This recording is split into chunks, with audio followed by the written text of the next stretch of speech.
Good morning, everyone. Um, the reason that I decided to talk about community uh, is because Saturday night, Melody was here, Carol, I wish the rest of you could have been here. We had a little reunion here of our LifeVantage family. Um, and we had invited people who were active and non-active because we are a family. And these have been a couple of turbulent years, and we've had a number of people who have they usually keep ordering their Protandem, but they've been discouraged. Maybe they've joined other companies. A lot of them are already coming back because there's brighter days on the horizon. Um, so, um, what the after we left, Mark and I were talking about how good it was to see everybody, how much fun we had, and just the fact that we felt so much better, not just better in our body, our soul, our spirit, but we just felt better. We felt encouraged. We felt full of hope. So I was thinking about it Sunday, and I thought, God made us to be a herd. Um, when my sheep and goats separate from the herd, I have to go check on them because I know something's wrong. They've either they're either sick, sometimes they're dying. Um, if they're expecting a little one, they may be in labor. But for the most part, they stay together. They stay together because one, their safety. But secondly, they have just they begin to move as one, move as one. We actually have a word called the herd instinct that we talk about when teenagers hit a certain age. They move into what we call the herd instinct, for better or for worse sometimes. So this morning, I thought we would actually look at some science and we would talk about how does the body, the soul, and the spirit benefit from community, from really being together. We started this. I did because I didn't know what I was doing. At the very beginning, we had meetings every week, and it was so much fun to get together. And we continued having in-home meetings until COVID, and COVID became almost an isolation virus. That once the so much of the fear was gone, people had there were things had changed. Churches had changed. So many of the churches had gone to online, and it's all too easy to stay home in your pajamas and watch church. Um, so we've seen a shift in our society, but that shift in our society has not changed the fact of what we as humans need. We need community. Isolation is not a good sign in the life of a human. So let's just talk about. I'm going to be sharing some things, I hope, but as I was before I started even looking um, at the science, I thought about, well, what happens? Where does the sense of community, the shift begin?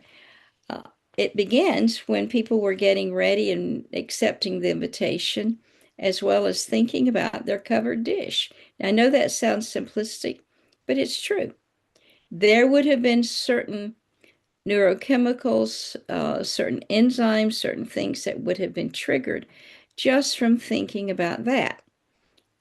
Maybe some people, it used to be when in the Deep South we had a covered dish, it was an opportunity for everyone but me to show off what great cooks they were. I was even then doing the best I could, but we would have beautiful creations. Renee, you know what I'm talking about. Deanna, you know what I'm talking about.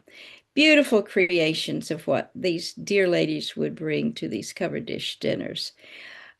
So the anticipation began right then, as well as the decision to take the effort to come.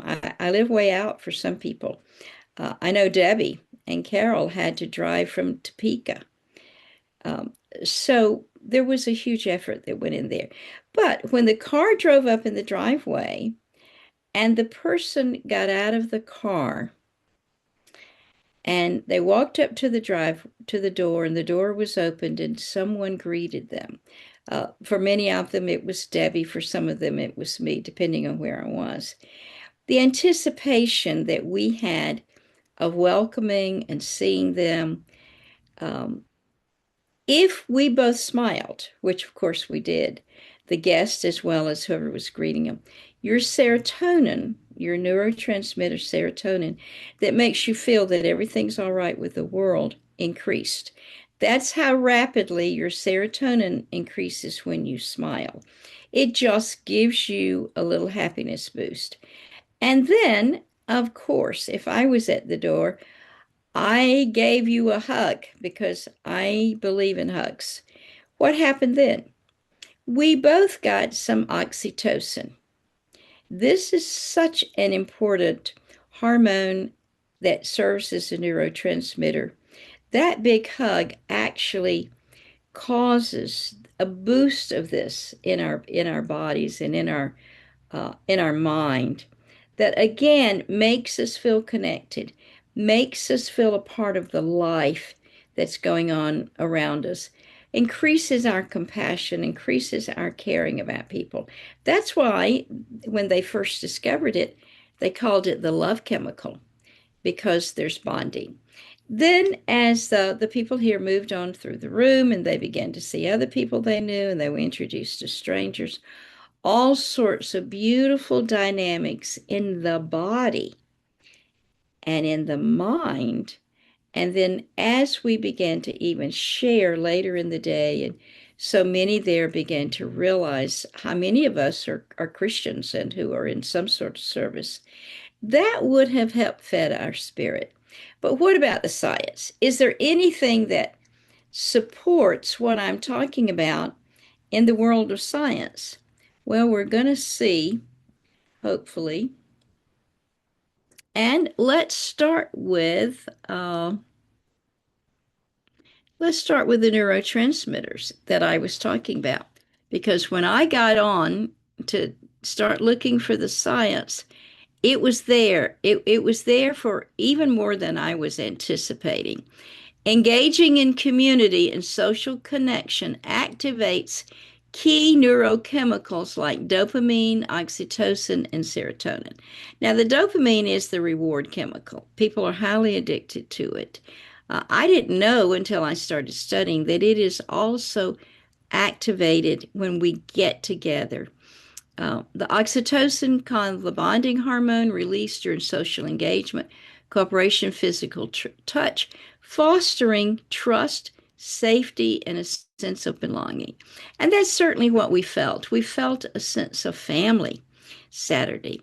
Dopamine during it surges during positive social interactions, mutual cooperation, altruistic behavior, creating feelings of satisfaction and a helper's high.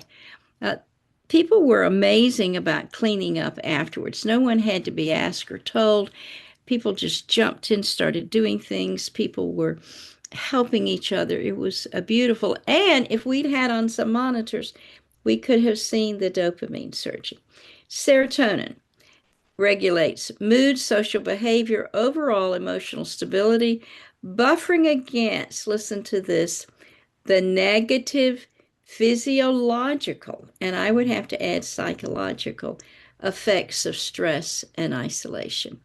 So, as we're going to talk about some more of this later, but um, as I was getting ready and looking for some of the science, um, I began to think about, it looks like I've lost one, the old song. Do you remember the old song, The More We Get Together, the Happier We'll Be?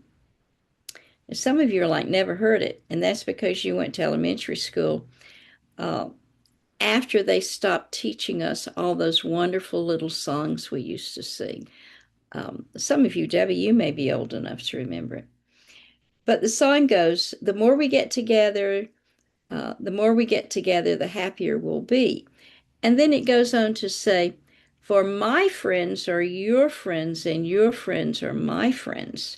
So the more we get together, the happier we'll be. And I want us to start thinking about that. And start having more of this, more of these times together. Mark and I were already looking at the calendar to see when's the next thing we could have. This little this little article talked about the rewarding nature of social interactions. And they just go through a lot of good science here. We're not going to do a lot of it because I'd like for you to go back and read it if you can. Being a part of a society helps us to successfully mate, raise children, manage relationships, communicate, and understand each other. Yeah, that's all a part of it. So with the psychiatric disorders where there are impairments in social interaction, such as autism, schizophrenia, social phobia, and there's others that are affected by it, like I think a lot of behavior disorders will show a problem with social interactions. So, with working with those children, you have to start them with just beginning to get one friend. Then you can keep adding until they're able to give and take. One of the reasons we do like little group activities in a classroom is to get children, young people, to learn to cooperate together and enjoy accomplishment. So, if you look through this, you're going to find them mainly talking about dopamine, somewhat about serotonin. But when it comes down to the conclusion, they say that social interaction helps us to develop what they call theory of mind. Now, what is theory of mind? Probably everybody knew but me. But it is a new terminology, at least to my world, that other people have a different way of thinking from us. That's one of the things you have to teach to a child. Now, you don't say, well, you're 3 years old and you need to learn theory of mind. But it means that other people have different ways of thinking, other ways of acting, and social interaction means that we make some space for that and we learn how to communicate, we learn how to cooperate, and we learn how to be unified. As I thought about this year, this as I was doing this, I thought about what a divisive year and a divisive time we're in America right now. There's so many different um, there's so many problems, social problems, political problems, economic problems, so many problems. But more than anything, we're lacking unity. And a lack of unity a lot of times comes from a lack of meaningful communication. And communication online is not the same as getting together. So here, they're saying that interactions may help to diminish their ability to form relationships, all sorts of relationships, as we know that, but also getting together in community, social interaction can help. So, this was an interesting thing for me. The soul is the mind, the will, and the emotions. Um, and I thought this was really good because they said here that the soul is profoundly affected by shared connection. That's true. The mind, the will, and emotions are affected by shared connections. Now, let's think about mourning. Let's think about the fact that someone dies. What do we do? And other cultures do it better. Many other cultures do it better. And we used to do it better than we do now. We grab something. We go to the house to do what? Tell them we care, to mourn with them, and to let them know that we feel their pain. That's a part of community too. It's not just the fun, happiness, it's also sharing pain. It's offering a pathway to healing and purpose, and that's a lot of what our LifeVantage family has done. We've offered not just a pathway to healing physically, but mentally and emotionally, as well as spiritually. But it also offers purpose. we can change our lives while we're changing other people's. Positive effects on the soul from community gives a deepening sense of belonging. I really felt that.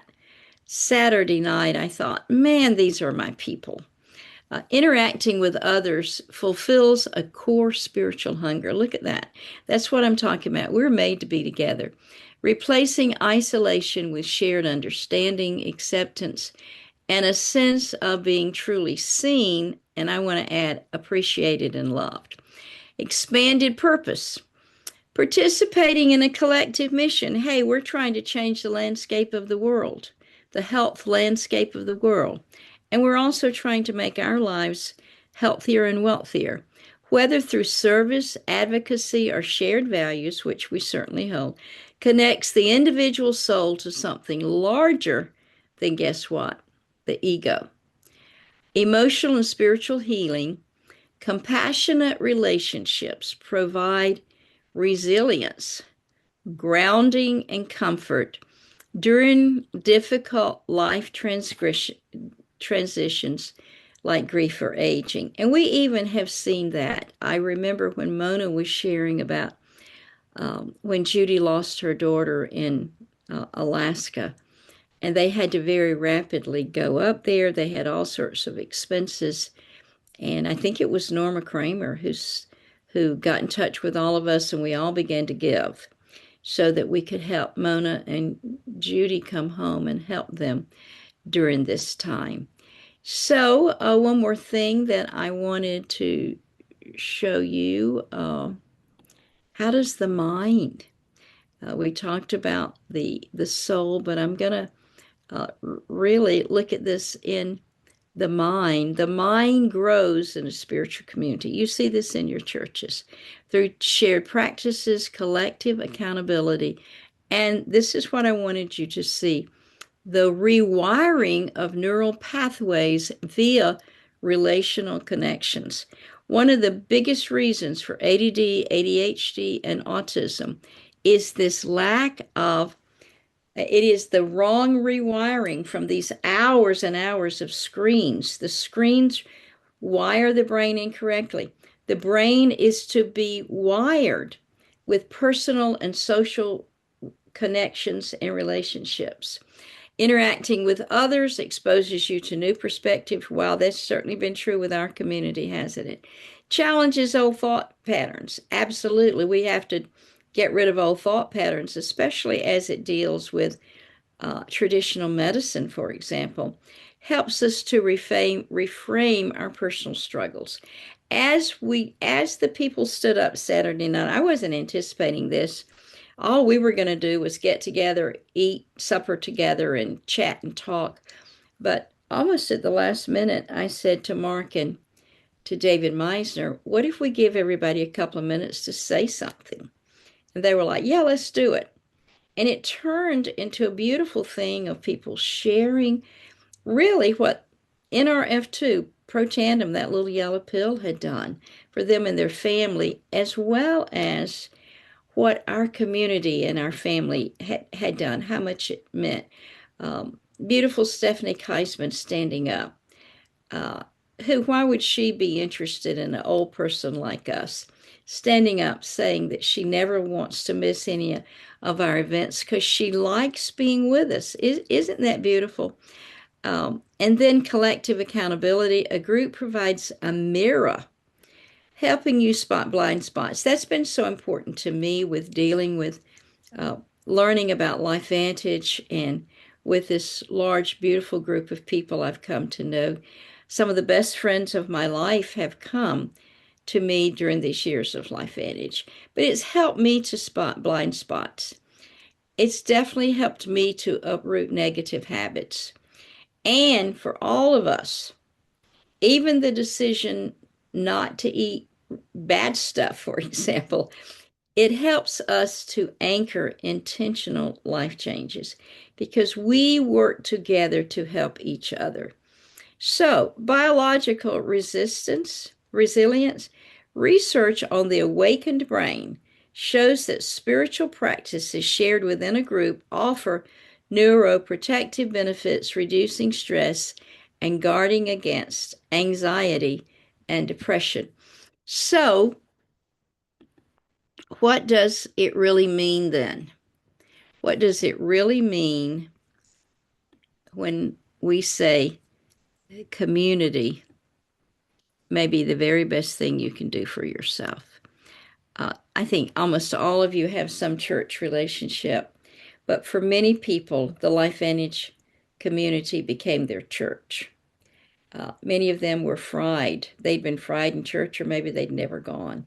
So we have in our little LifeVantage community, we've offered some anchors, we've offered some roots, we've offered some love, some hope, and we have offered a way of making our lives better. Personally, I know my life is better for it, as well as helping those we come in contact with get more than just the benefit of our amazing nutraceuticals, our amazing skincare products, our amazing Axio with theanine, which helps everything in your brain.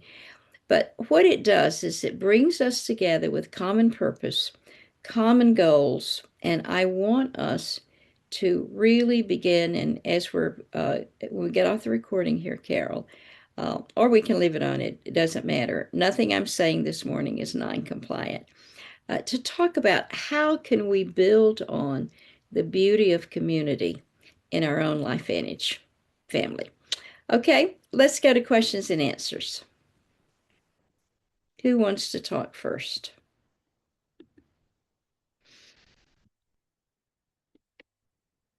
Okay, I will. Okay, good, Teresa. How are you this morning? Oh, it's wonderful. It's Wednesday. Yes. We're almost to Friday. Yep. Um, I'm so sorry to have missed out on good food and good company, but I had a blessing of being able to bring mom home. We had some heart procedures done on Tuesday last week, and the doctors decided to keep her for a few more days to try to reduce her water weight to help the procedure continue. Um, they didn't get the major one. It's called PVCs, where the bottom of the heart makes extra impulses and Yep. it makes the defibrillator pacemaker work harder, which in turn wears out the heart. And the fallout from that is fatigue, uh, discombobulated, no energy for anything. And so we went in for a procedure called ablations to Right, help right. reduce that. Now, mom is on Nerve 2. She's been on Nerve 2 since, oh gosh, 21 when we came down with carcinoma, squamous carcinoma. Mm-hmm. We've fought that battle, the good fight, and she's recovered well from it. I believe Nerve 2 to this day has helped expedite that. I do too, Teresa. And so we're dealing with this now. Uh, she's got a pacemaker as of December of last year. And I was able to bring her home, and that was our Saturday. Wow, I'm so glad. How old is she now, Teresa? Mom's 82. 82. She'll be So 83 in March. she'll be she's just a little younger than I am. And she's got a So whole whoop bag of bad stuff that we are yeah, day by day knocking on the door. yeah. Okay, well, we did miss you. So always fun to have you, Teresa. Anyone else? What were your thoughts while I was talking about this? Renee, I see you're in your car now. Yeah, Yeah, can you guys hear me okay? we can. We can. Yeah. Okay. Yeah, I'm in Tallahassee, Florida. So um, the thought of it took me back. I wish I could have been there Saturday. Yeah, I do Um, too. but your talk took me back to when you and I first met and the community I wasn't even expecting, the family that the people that became my family that I Yeah. had no idea that that was going to happen. And you're right, we're meant for that. And I didn't have that peace in my life. I was in a workplace where we were called a sales team, but in any sales environment, there's really no such thing as a team. Hmm. Um, because if you don't make the sale, someone on your team is going to grab it out from under you. Wow. And so to actually have the connection that has become closer in many ways than my own biological family has just been um, something that I don't even know how to put that into words. You did it beautifully, talking about what we need and how science backs up what our hearts and our brains already know. But I'd never experienced it before this family, before what we have now. Yeah. Well, we're so glad you're a part of it, Renee. You add so much. Who else wants to talk I to us would like to share. I do have somebody in my Yes, car and he's mine. been listening, but you know, Saturday night was amazing, but I've been doing community outreach for many years and there's been something missing in my life. I haven't been doing it. So I decided in July that I wanted to start a women's group. And we had our first luncheon in July. I've kept adding people to our group. We started, really starting to bring this community together. And I realize now, because I've had some loss, my son moved, a loss of a relationship.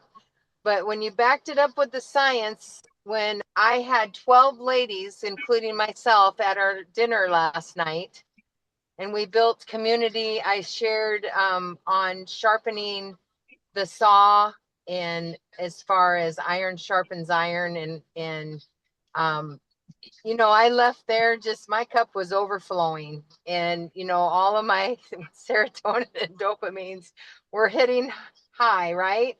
So thank you for Absolutely. sharing that. But it's true. And when we build that community and we all need encouraged, and everyone walked away just thanking me, and building those new relationships. And that's probably why I love driving Uber, because every day I get to meet new people and hear new stories.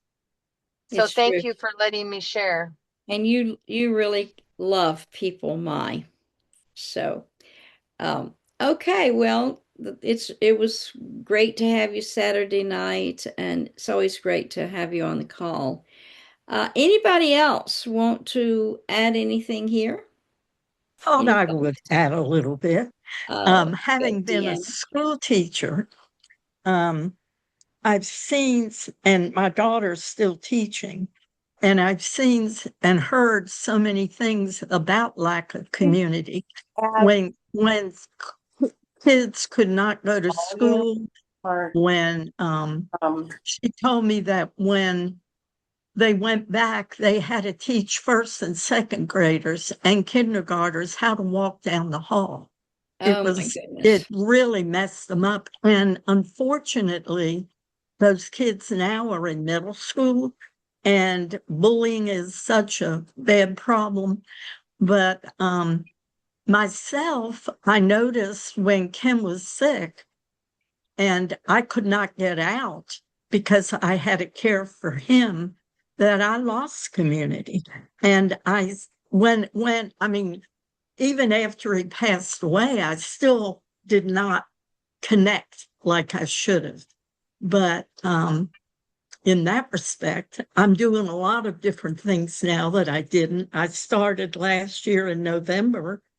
Our church does a Good News Bible Club at one of the elementary schools, and I love it. It's been my chance to get back with kids, and I'm doing it again this year. So it is a good program. Can be a prayer request, because many of the school systems are denying this program because it's religious based. I heard of some women that went to get ready to do theirs in the Athens area, and they were turned away. They were told they could not do it.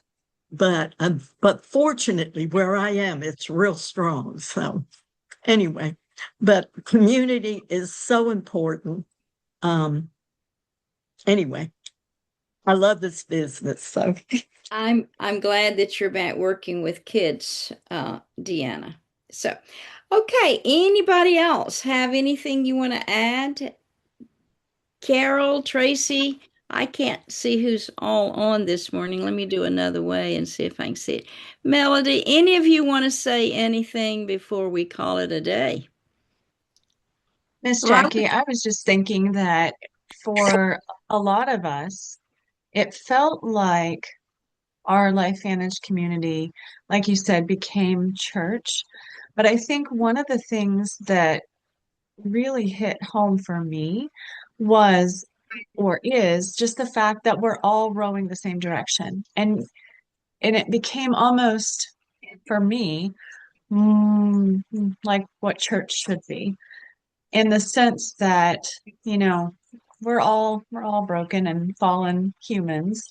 And sometimes even within a church, there are power struggles and things like that. And I know for our family here during that whole 2020 era, that really hurt our church. So having the Life Vantage family really did become even stronger and closer than our own church. Yeah, I've heard that from others. I have. And can also join you all in saying that my Life Vantage family, so many of them have really are closer than my biological family as well. Yeah. Okay, anybody else this morning? I wanted to say that I really appreciated getting together. Um, it's it's nice to know that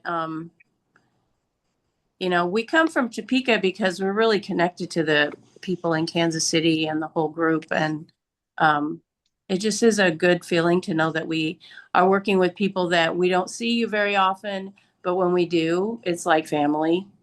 It's true. Yeah, it doesn't take that much to be connected. Our Topeka family brings so much. Okay, if there's no one else, now I don't know. Oh, look at those lovely crosses. You got a great collection there we're looking at. Yeah, that's terrific. My sister has a beautiful collection of crosses as well. Um, I'm not sure about next Wednesday. I fly to Hawaii on Tuesday. So we will have something here. I don't know whether I've thought about doing some pre-recordings and then you guys handle the questions and answers so well. So we'll come up. So expect Wednesday Wellness next week, okay? No promises. You're also one of the most adaptable groups I think I've ever worked with. So, yeah. Okay, Tracy, what are you making? I am working on my daughter's wedding veil, and you Oh can all my word. pray it needs to be done by Friday. Oh my word. That's right. That's right. Oh, look at that. Let's see Oh, it. that's Let's see going to some be of it. gorgeous. So, okay, anybody else? Safe Okay. travels, Renee. Yeah. Love you Thank all. you. And some of us will see us next week. Love you. Bye. Bye, Bye-bye. everybody.